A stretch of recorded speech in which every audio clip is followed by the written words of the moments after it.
Hey everybody, Dr. Michelle Wolford here. I'm so excited that you bought our book, Anatomy of Abundance, and I'm excited you've landed on my free gift because you're going to be able to listen to me talk over the next 30 minutes about all of the different topics that I review in the book. And then my free offer, which is to be able to purchase one of these labs below and to have a discounted one on one visit with me so that we can guide you on greater abundance in your life. I really do believe that abundance starts with our physical health because if this vehicle is not working the way we need it and want it to, it can really inhibit us from moving forward in the direction that we want to move forward. So our brain, our body, our spirit, they really need to be in alignment with each other and they need to be in a really healthy and optimal spot. So the title of my chapter was The Path to Discovery. I'm pulling out my phone here. I'm going to read you a little excerpt. So Your Soul's Path to Discovery was my title. I was asked to write on the foundational law of identity, the structural component, how one discovers, embodies, and evolves their identity without allowing the victim or hero to rule their story, but to live as your ever-expanding self in your unlimited potential, your state of true abundance. And how to identify what is holding you back from your greatest version of self. Without structure, we lack form and purpose. Foundation is everything. It will predict your level of impact. In my excerpt, I offer a new way of viewing your brain and body on a cellular level and the layers within to help you understand how your identity was formed. Your spiritual path, your spiritual path, your family, your culture, and social influences, and what aspects you want to deconstruct to build an upgraded version of self. People are bound to the familiar, but often daydream of change. To truly shift course is a practice. It's a dedication to the dream. Okay, so I cover a lot of topics in my chapter. I don't know if you bought the book. I don't know if you've read it yet. I mean, I had to do the structural piece, and I was like, dang, that's boring. I'm way more fun than that. But honestly, the foundation is so incredibly vital. Like, if you're not understanding what built you or your house the way that it got built, and maybe where things were not constructed as optimally as possible, it's very hard to go back and rewind so that you can create a new future from a new sense of self. Because if we're trying to create a new future from the old self, then we're just going to keep recreating the same thing. But if we try to create a new future from a redesigned self, that's where we can start manifesting newness, greatness, and abundance in our life. So I talk about all sorts of things. I dive into Erik Erikson's psychological development because there are different times throughout our life that the brain begins to develop. And so I lay out the maturation period through different segments of one's life and how the brain is learning the world around them and interpreting sense of self in comparison to the world. I also dive into Gerard Genoud's body map on cellular maturation. So every organ system in the body is designed to mature within a very specific period of time of your life. So for example, the kidneys develop between 0 and 18-ish months. And then the adrenal glands live on top of the kidneys, which are our stress glands. They manage our sleep-wake cycle and how we combat stress. They also regulate our inflammatory responses. So those live on top of the kidneys, which means that they are kind of maturing around at the same time. Then the liver kicks in, which is about 18 months, we'll say 2 years old to about 5 years old. Well, the liver is part of the gut system. So now we're also talking GALT, which is our gut attenuated lymphatic tissue, which is really our introduction to the world around us and how our immune system begins its maturation process. So I could go on and on about all the steps of how each organ system starts to mature and starts to develop. This becomes important because if somebody had a trauma at a particular time in their life, or maybe they were given a lot of antibiotics or had a vaccine reaction, or they used to eat really poorly during a particular time of their life, or there was a lot of stress. I mean, all of these different things can shift our homeodynamic balance. And I use the word homeodynamic because we don't really want to be in a state of homeostasis because that's flat, that's static. There's no growth in stasis. So it's really homeodynamic. You want your body to be able to remain in an optimal environment, homeo, while it's while the external environment may be changing, and you want to be able to have enough dynamicism and enough health inside of you that you know how to calibrate yourself as the world around you is changing and as your body is maybe exposed to things that you wish it wasn't always exposed to. I mean, unfortunately, we can't control everything. So it's nice to be able to put the body in a place of strength so that it can be strong enough and dynamic enough to move with the fluctuations of life. The traumas, the things, the chemical exposures we're not expecting to bump up against, the foods that we eat, the things that we can't control, the water that we're drinking. So I really love Gerard Junot's cellular maturation, because you can really see like at what time in my life was maybe a particular organ system not developing or had some sort of insult that would have stunted its development, which puts a huge weight on the rest of the system. I get into thought-provoking questions, which is always great. It's always nice to like understand how you're thinking and maybe why you're thinking and reflect on that. Like, okay, why am I really emotional about that? Or why do I hold myself back from that? Or where did that come from? Or sometimes we are not living in our greatest state of abundance because we start to realize that we have fears around certain things. So thought-provoking questions are always very important, very vital, and very key. I do get into the chakra system. I think it's a beautiful system because it aligns the 7 main energy centers of the body and how each one of those energy centers correlates with a different organ system, a different emotion, a different color, different foods, different sounds, different vibrations, different herbs. So it's nice because you can most easily identify what that system looks like in balance or out of balance, based upon maybe your emotional expression or how you're navigating life, or maybe some physical signs and symptoms. Because the body doesn't lie. It's constantly trying to communicate to you. Its language just may be different than your language. So the body is constantly saying, hey, this isn't working for you, let me show you. And it may do that through signs and symptoms or through mental, emotional, so we'll say behavioral responses. So I do like to highlight the chakra system because I think it's a great way to kind of look at that and kind of compare it to the time in your life that maybe things were developing or got stunted from a cellular perspective. And then also to think what was going on from a psychological perspective. I mean, there's a lot of different things that play a role in how we become who we are. And we're all meant to be uniquely different. So there's no judgment. It's all great. But the question is, there's parts of us that are very strong, and there's parts of us that really benefit us, and there's parts of us that align with this ever-evolving world where we feel like we're in flow. But then there's parts of us that bump up against some things. And ideally, we can see what we bump up against, and we could try to find resolution by evolving the way we think, the way we feel, or connecting in with our spiritual path. And that is the path to abundance. Okay, the other thing I introduce very briefly at the end of my chapter is my iDream Wellness program. So this is a program I created for a lot of my patients. I love it. Each word stands for something. So this is my governing principles. This is what I live by. This is how I start my day. Sometimes it's my check-in in the middle of the day. Sometimes it's how I end my day because I need to review some things. But living an intentional life is how you create new paths and new intentions and create new outcomes for yourself. Otherwise, life is happening to you versus happening for you because you are not the co-creator, you're just a passenger. So no, we can't be in control of everything, nor would we want to be, because sometimes the surprise of life is part of the fun.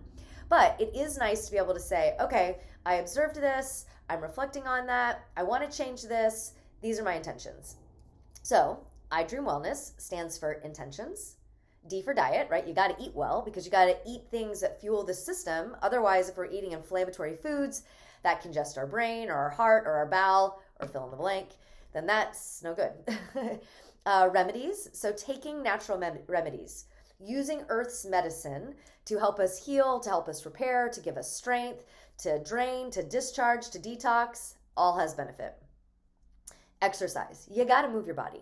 I mean, it doesn't mean you have to be in the gym an hour and a half every day and sweating and exhausted, but you've got to do something. You've got to move your body. You've got to exercise. We are not meant to be sitting in a chair all day long going like this. Affirmations. So affirming yourself of who you are and what's working, and also to be able to identify, I'm not really that, but I would like to be more of that. So how can I see that in me, whatever that is? And then start to affirm that you are a version of that as you continue to grow into a greater version and expression of whatever it is that you want to be or want to have. And then lastly is meditation. Whether it's just sitting in silence, whether it's walking, whether it's rhythmically listening to music, whether it's prayer time, whether it's, I may have already said this, silence, just taking a moment to really reflect and to be able to sit in stillness and to be able to listen is so valuable. I remember in one of my meditations, what came up was, I heard this voice, and I believe in God, but I heard this voice say to me, slow down, slow down, slow down. And there was more words, and then it said, I can't alchemize greatness in your life if you are always moving. If you're always doing and seeking out, I have to do this, then you can't really sit to listen and to receive.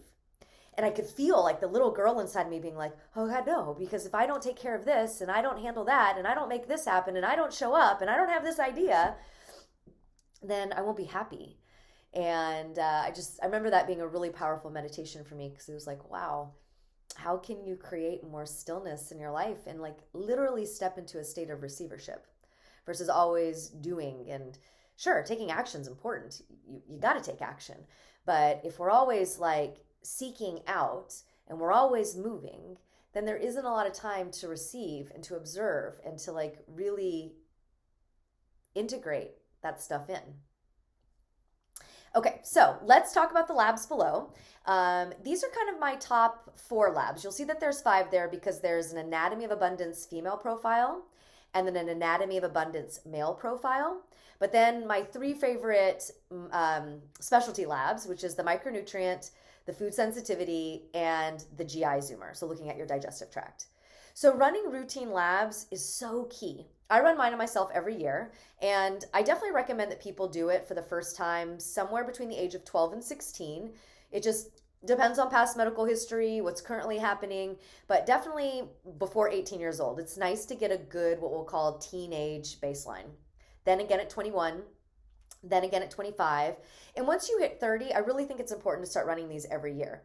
Now, my profiles are much more expansive than any profile that you're going to get at any other doctor's office. And the reason being is there are so many aspects of the body. So if we're just going off of what insurance thinks is important, which there are age-appropriate things, and apparently nothing's appropriate until you hit 50, and then there's like 3 things that they look at, like 1 hormone marker, your fats, lipids, and blood sugar, hemoglobin A1C. And it's like, yeah, but there are so many other things. I mean, it's how is my thyroid functioning? Like, this is my metabolism. This is the part of me that tells every cell, okay, get rid of that. We need to detox that. Okay, that nutrient, bring it in. It regulates how your body functions. And it communicates to your sex hormones, which support our bone health, our memory, our mood, our heart health, how we look, how we feel, creating life, so fertility, our libido, our energy, our appetite. I mean, it literally governs everything. And then, of course, we have our stress glands, our adrenal glands, and those regulate 4 main things. I mean, yes, it's part of our sex hormone pathway. Yes, it's stress. It's also inflammation, and it's also our immune system. So if we're not looking at the whole of us, we could be missing a lot of information.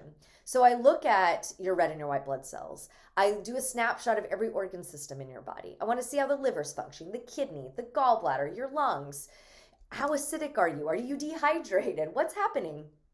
And then, of course, I like to look at the lipids, so the fats in your body. Too little can cause problems, especially in the brain. Too high can cause problems, also again in the brain, but more in the arterioles, so heart attacks, strokes, weight gain, metabolic syndrome. I like to look at our blood sugar. I mean, unfortunately, the food in the United States, and I know I have patients all over the world, and unfortunately, this is just a reality that's starting to change all over the world. But my European patients, there are a lot more rules and restrictions in regards to their food sources. And we, as an American culture, we need to start fighting for our food sources because it's killing us. I mean, ideally, you can have a garden, live off of your land. I know that they've got in-home hydroponic things. I mean, of course, that food doesn't have as many minerals as things on land, but still, it's better oftentimes than what you're getting at the grocery store. So, our American food, not that awesome. I feel like I went off a little tangent here. So to understand what the body is getting from a nutrient perspective and how each organ system is showing up, is it detoxifying well or not? Is it in a state of poor metabolism or not? But I was originally talking about blood sugar. We add sugar to so much of our food here. And so a lot of people have blood sugar issues. And that doesn't mean you have diabetes, but it means there is some sort of dysregulation. There's some form of inflammation. So I like to look at that. Of course, I like to look at what's happening from an inflammatory perspective. And then some basic micronutrients like vitamin D, B12. For women, I run things like iron. For men, I'm getting into what's going on with your prostate. So there are some nuanced differences. But running the routine labs is a must. It is. Don't you want to know what's happening here? I mean, we take better care of our cars and our cats and dogs and homes than we do our own bodies half the time. So please buy one of the routine labs below, and then you get a 40-minute visit with me, and we'll go through all those labs. I'll listen to what your chief complaint is. We'll go through your labs in great detail, and I'll be able to make suggestions about what I see based upon what's happening in your body, because it's your specialized blood work. And then if you do want to get into any of the specialty labs, those are awesome. Okay, we've got the micronutrient, the food sensitivity, and the gut zoomer. So they're my favorite to start with. Sure, there's a million labs we could run. I mean, we could do heavy metals, mycotoxins, which is mold. We could do organic acid tests. We could do genetic testing. I mean, any test you want to run, we could probably run it for you. But these are the ones that I find to be the most valuable. So we'll start with the micronutrient. The reason that is so important is because this is about all of the nutrients that are either living in your body and in your cells, or your body's depleted of it. So imagine all of the nutrients that you would see on the back of a vitamin bottle. And that's basically everything that we're testing for. So we could see, okay, yes, high in this, low in that. Oh, extracellularly, outside of the cell, this is really high, but dang, you're depleted inside the cell. Is it not getting in? Is it so depleted here because you don't need the reserves, but you're getting a lot in your diet? I mean, I will be able to hash that out with you, which is great because each micronutrient has a job in the body. It's going to turn things on. It's going to turn things off. It's going to make things grow. It's going to ask cells to die on time. So anti-cancer. There's so much value, to all of our micronutrients. And so to understand what's in a healthy range versus what's out of balance for you is going to have a lot of value to you assessing what's happening in your life with your current state of health and where you want to go. And again, the road to abundance starts with your physical body. Like, you've got to feel good. I will tell you this. You could feel amazing and have to deal with a mental emotional trauma, and you feel good, so you're ready for the challenge. You could feel amazing and you've got to rise to the occasion for a project, a job, etc. And you're going to really excel because you feel good. But, excuse my language, I was going to say SHIT, but let's say you just feel like shit and somebody's like, okay, I know that you just went through this major trauma. You're like, I don't feel well. I don't want to deal with this. I'd rather sit in front of the TV. I'm going to have my glass of wine. I'm going to go out with my friends. I'm going to sleep. I'm going to numb out because I just don't feel good enough to be able to handle that because I can't rise to the occasion. Same thing with a job. You're like, oh, whatever. I'm just going to blow it off. It's not going to go anywhere anyways. So how we physically feel ends up showing up biochemically. So what's going on in our blood, and that ultimately impacts the mental, emotional, and spiritual space. It does go the other way. When we are experiencing things mentally, emotionally, and spiritually, and things are not in resonance, they're disharmonic, they're not cohesive, i.e. they're not moving together and in flow, it creates disharmony in our ecosystem, and then that starts to manifest physiologically, like in our physical body. So understanding what micronutrients are in place versus out of place, which you're low in versus high in, is going to tell us a lot about what's happening in your body and how it's a very easy answer to how you can get from point A to point B, which could be a very dramatic leap for some people. Okay, so secondarily, food sensitivity. I love the food sensitivity test because food is something we can control. We can control what we eat and what we don't eat. And this isn't a food that you're going to have to avoid for the rest of your life. It's just your body right now is saying, I don't really like this food. It's not really working for me. So I'm going to react to it. And that may show up on your test. So let me give you some timestamps. Actually, let me rewind. In my food sensitivity, we run 3 main markers. First is IgE. E is an emergency. So these are reactions that happen within 0 minutes to 20 minutes. You consume the food, the body within 20 minutes is like, don't like it. That could show up as hot flashes, sweating, hives, digestive issues. It could be a number of things. For some people, this is actually your anaphylactic, I need an EpiPen, send me to the hospital kind of situation. Secondarily, we're going to look at IgG. Now, IgG gets divided into 2 different things. We've got IgG, which is the umbrella immunoglobulin. G, gut, is a great way to think about it. And then we've got IgG4, which is more specific and more sensitive. So again, imagine IgG is this umbrella, and then we got IgG 1, 2, 3, and 4. Well, IgG 1, you're supposed to have this response. The body's like, food, ooh, are you good? And then it's like, oh yeah, you're cool. And then 2 is a lesser reaction, and then 3 is an even less reaction. But IgG 4, there's not supposed to be a reaction. So any food that shows up in that category, I know is very disruptive to your gut. And these are responses that happen within 20 minutes to 72 hours. So you could eat a food on Monday and feel terrible on Wednesday. And of course, we think of the last meal because we're in a very immediate society. Plus, it's the easiest place for the brain to go first. So I really love this test because we can really see what's happening on what's impacting your skin, which can impact how you feel, how you look, your self-confidence. It could be impacting your gut, which is also how our brain functions, our immune system. Again, it could be how we look, how we feel. How close is a restroom? I can't go there. I'm sorry, I can't go to dinner with you because I'm afraid of, not being close enough to a restroom. So understanding these things not only impact an immediate organ system, but there is a trickle effect. And then the last one that I look at is C3D. So what this looks at is autoimmune. It's kind of like a fickle friend. Like sometimes you can eat that food, but then sometimes your body's like, yeah, it's not working for me.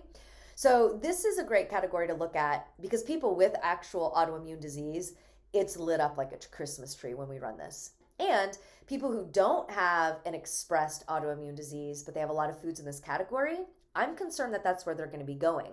So I know I need to regulate the immune system. I need to heal the gut. We need to avoid these foods temporarily. So for all of you that are like, oh God, but I don't want to give up my, fill in the blank.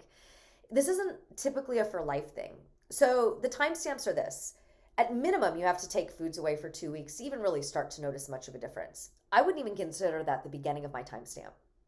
Once you hit 3 months, it takes 12 weeks to get the histamine, that inflammatory response, out of your tissue. So for 3 months, ideally, you're avoiding these foods. And for some people, we take it to 9 months. The reason we take it to 9 months is that's the life cycle of a T lymphocyte. So those are the immune cells that we're measuring. So for 9 months, they're telling us this isn't working for you. And so we want to say, okay, I'm going to honor that. I'm going to remove that food for 9 months. I'm going to let the body kind of reestablish itself. I'm going to let that T lymphocyte die. It's going to create a new baby T lymphocyte. And ideally, that memory of what wasn't working well for it, it dies or it lessens with the birth of a new T lymphocyte, a new cell. Sometimes we take these food sensitivity eliminations all the way to 18 months. And the reason we do that is because it takes 18 months for the digestive tract cells, the enterocytes, to completely turn over. So we're really removing that histamine response, that level of inflammation, and we're changing the gut microbiome and everything that's happening in the gut, and that can take 18 months.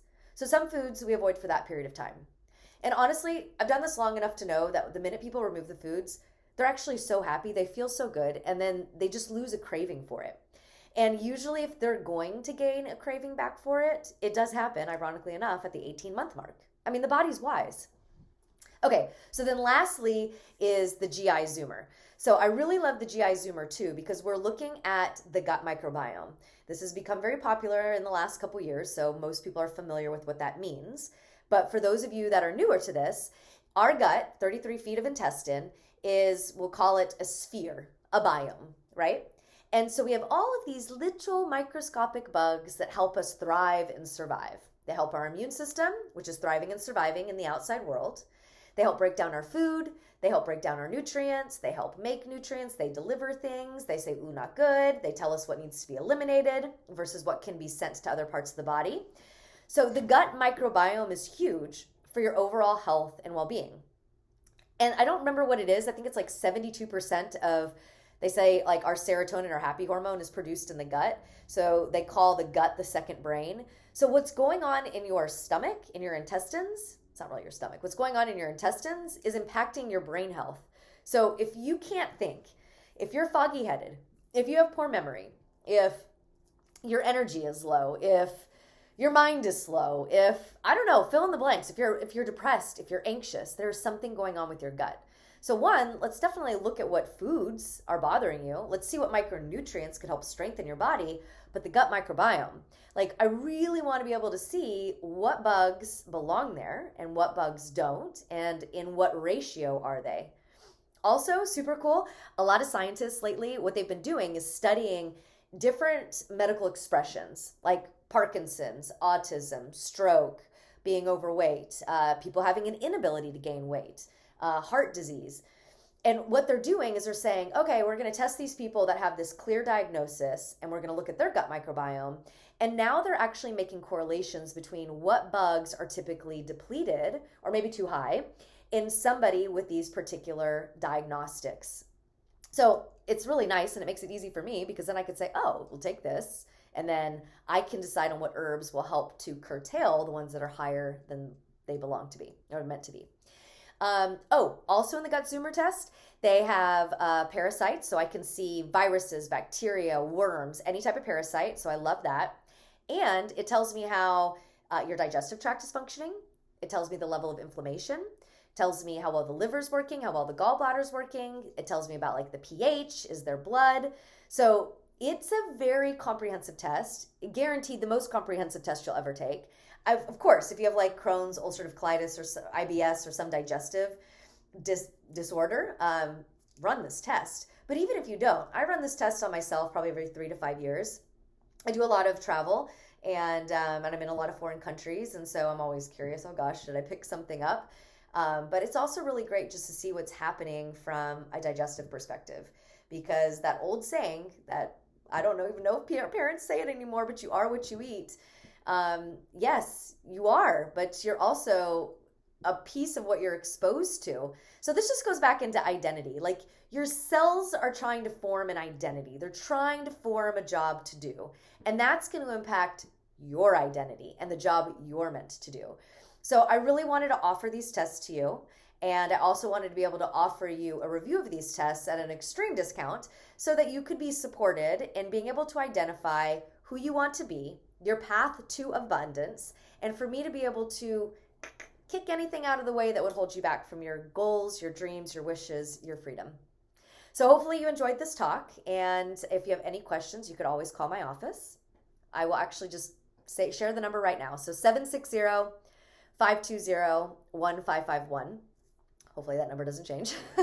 Or email us at info@drmichellewolford.com. So that's DrMichellewolford.com. And of course, you can find me on a multitude of websites and I'm sure social platforms. But I hope you enjoyed the book, Anatomy of Abundance. You have 16 incredible authors from all over the world, multiple disciplines, sharing with you an aspect of how they reach their abundance. And Patrina has really put together an incredible group trying to touch on all of the different aspects of where we can tune into what's holding us back and launching us forward from being the most abundant and happiest and freest and greatest version of ourselves. So that is what we wanted to impart on you, is that you could live your greatest version of life. Thank you.